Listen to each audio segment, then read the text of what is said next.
সুখ, দুঃখ এবং শক্তি, এই তিন হলো এই সংসারের ত্রিদেবের মতো।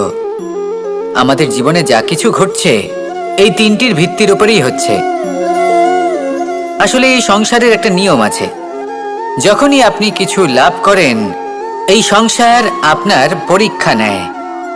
এটা জানার জন্য আপনার পরীক্ষা নেয় যে আপনি যা কিছুই লাভ করেছেন আপনি কি আদৌ সেটার যোগ্য কিনা। ঠিক সেইভাবেই এই সুখ, দুঃখ এবং শক্তি আপনার পরীক্ষা নিয়ে থাকে। যখন সুখ আসে তখন সে আপনার পরীক্ষা নেয় যে আপনার মধ্যে অহংবোধ জাগ্রত হয়নি তো। যদি অহংবোধ চলে আসে তাহলে সুখ সেখানেই সঙ্গ ত্যাগ করে। দুঃখ আপনার ধৈর্যের পরীক্ষা নিতে থাকে, আর যদি আপনার মধ্যে ধৈর্য না থাকে তাহলে এটা আপনাকে আরো বেশি দুঃখের গভীর অন্ধকারে ঠেলে দেবে। সেখানে শক্তি